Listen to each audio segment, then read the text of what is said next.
Notre premier invité se veut le témoin du 20e siècle. Il raconte des histoires du passé. Nous sommes allés sur le bord de la baie, dans la maison d'un homme natif de Maria qui a pratiqué son métier à Québec et qui est revenu, pour sa retraite, s'installer sur nos rives. C'est dans ce contexte qu'il s'est mis à écrire. Il s'inspire de son village natal pour romancer la vie d'antan. Sa plume est descriptive et on semble plongé dans une œuvre au style étoffé. Les phrases sont longues, souvent près de la poésie. Louis Bernard prend son temps pour narrer. Ça s'entend, ça se dessine sur les pages. Sa partenaire de vie qui corrige ses textes lui demande souvent d'être plus direct, mais peu importe. L'artiste a son genre et il me fait plaisir de vous introduire au monde de Louis Bernard. J'ai fait mon cours classique à Gaspé et j'ai toujours aimé la littérature et j'ai bien sûr connu ma région ici.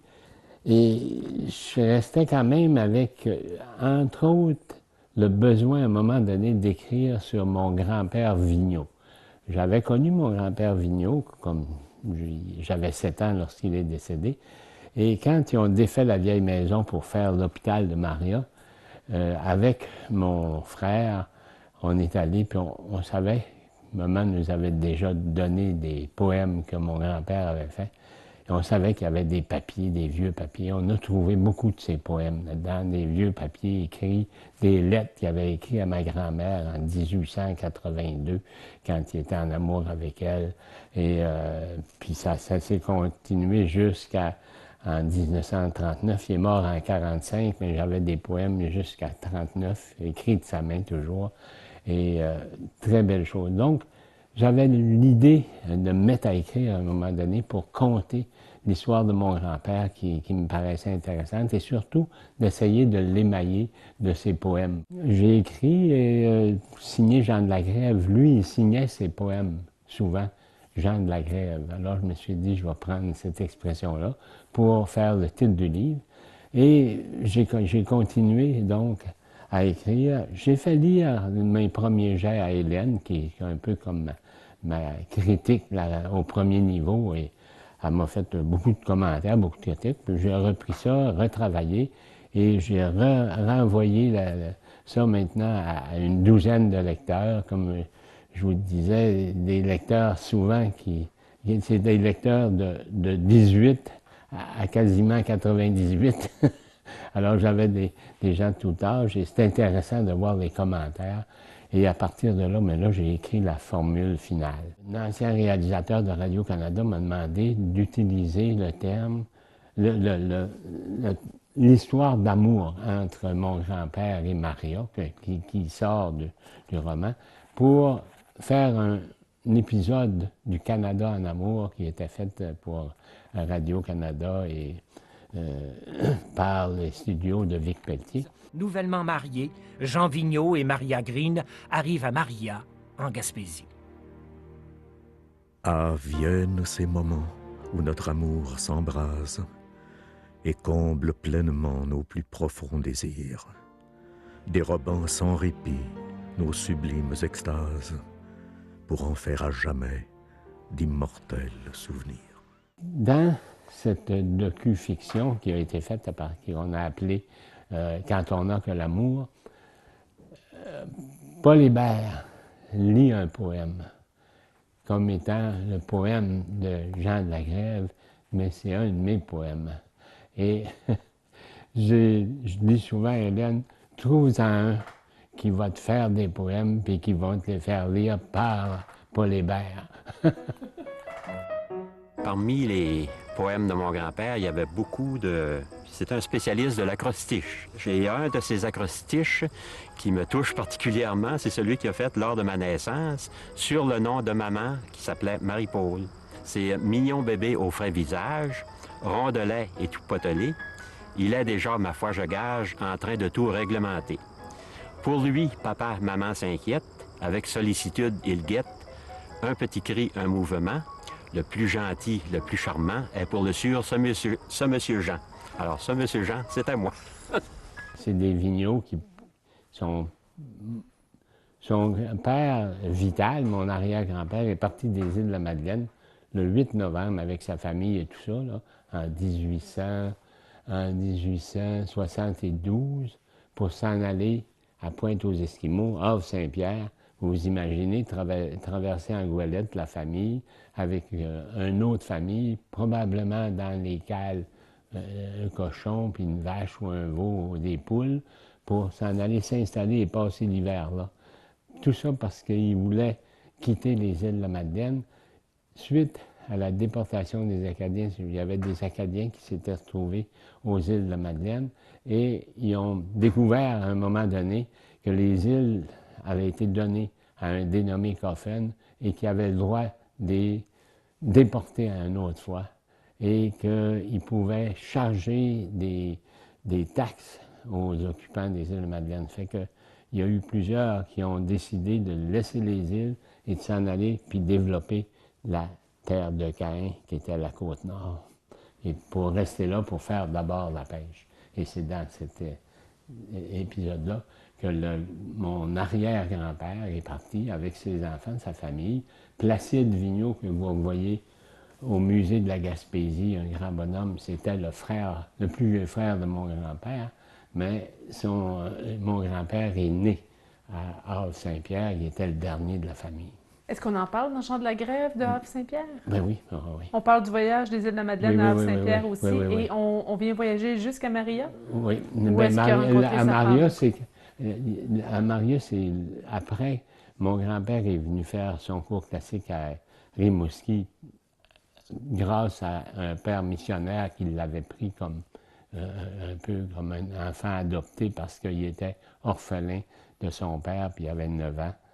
Alors, il l'a amené à Rimouski faire son cours classique et espérant qu'il prendrait la soutane. Il n'a pas pris la soutane et il a suivi un peu le missionnaire pour finalement aboutir à Maria. Parce que l'abbé Pyrrhus, qui était ce missionnaire-là, faisait aussi du missionnariat alentour de la Gaspésie. Et c'est comme ça que mon grand-père s'est retrouvé à Maria. Le deuxième roman, on rentre dans quel genre d'histoire? Le deuxième roman, c'est une histoire d'abord des gens de Maria. En 1937, les types de Maria, les hommes de Maria étaient reconnus pour aller comme hommes de terrain, pour aller avec les arpenteurs, tracer les lignes des méridiens et de toutes ces choses-là. Il faut penser que le Québec, qui est comme le Canada, n'était pas complètement cartographié. En fait, donc, les arpenteurs allaient faire des runs, comme on disait, pour faire vraiment de la cartographie de tout le territoire. Et en 1937, il y a une équipe de 15 hommes qui, après avoir fini leurs travaux, devaient attendre l'avion qui viendrait les chercher sur les glaces. Il était à une centaine de milles de la baie James. Ils devaient compter sur une cache de nourriture qu'on aurait dû leur apporter en cours de route. Et la nourriture a été placée à la mauvaise place et ces hommes sont restés 6 semaines sans nourriture, sans instrument de quoi que ce soit, pas de téléphone dans le temps non plus. Alors, dans le sud, ici, on croyait que les gens étaient corrects, qu'il y avait de la nourriture, puis qu'ils allaient revenir. Alors, on est allé les chercher au début janvier. Ils étaient certains proches du décès quasiment. En fait, ils avaient survécu en ramassant un écureuil ici, une perdrix là, ou ce qu'ils pouvaient trouver pour 15 hommes. Ouais. Ça, c'est votre deuxième roman, ça raconte ça? C'est le deuxième roman, et j'ai associé à ça un personnage plus romancé, inventé, qui cherche sa mère parce qu'il était comme un enfant orphelin, comme on les appelait dans le temps des bâtards, mais un enfant orphelin où la mère était allée accoucher d'une grossesse hors mariage, si on veut, avant le mariage, aux États-Unis, et qu'il cherchait sa mère, il savait qu'elle venait de Maria, et il est allé avec les gens d'arpentage pour essayer de la retrouver. Les gens de Maria étaient des gens qui naviguaient facilement ici, donc ils s'orientaient assez bien, comme l'ensemble des Gaspésiens. Mais de plus, l'arpenteur officiel du Québec, ça c'était un poste nommé dans le temps, et était un type de Maria. Cet arpenteur-là, bien sûr, facilitait l'embauche des gens de Maria pour aller avec les arpenteurs. Et c'est un peu ce qui fait que pour les gens de Maria, pour les hommes de Maria, c'était un peu une bénédiction.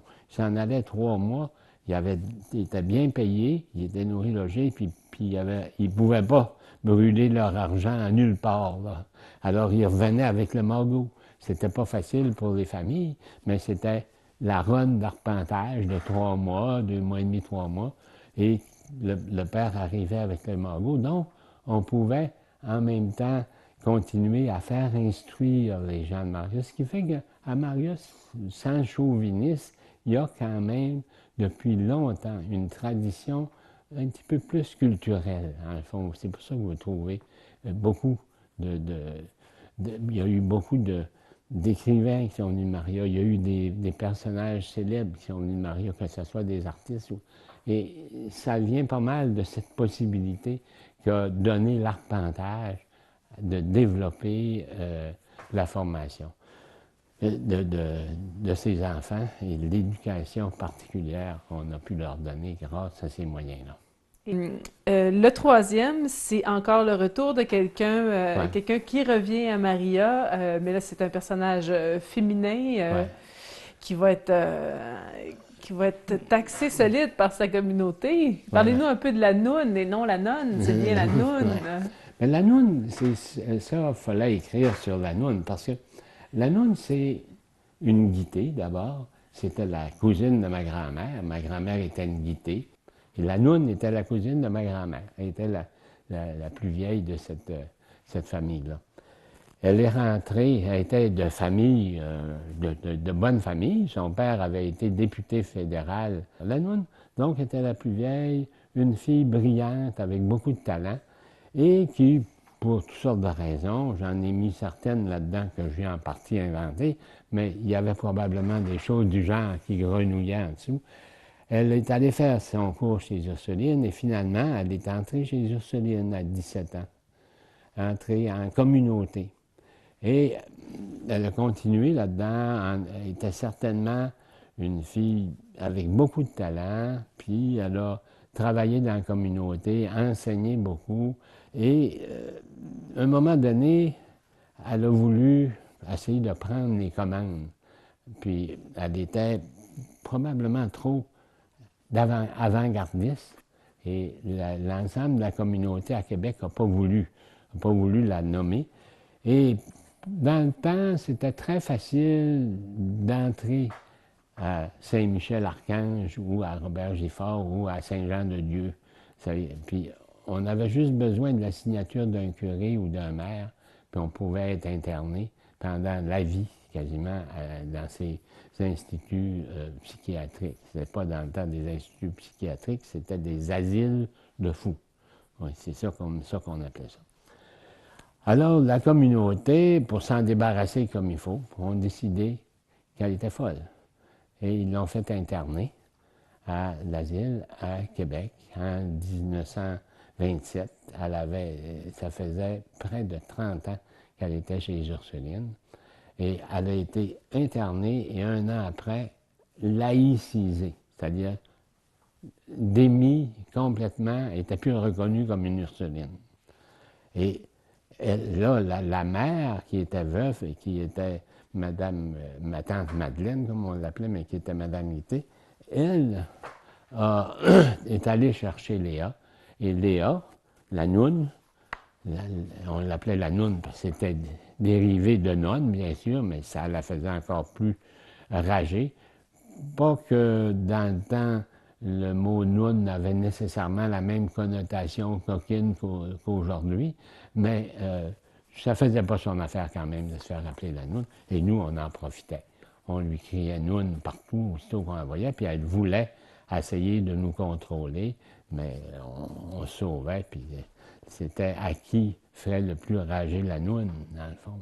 Alors, c'est un peu ce que j'ai voulu rappeler, en prenant comme tactique cette fois-ci de dire, bien, je vais faire comme un chroniqueur qui fait certaines chroniques sur Maria.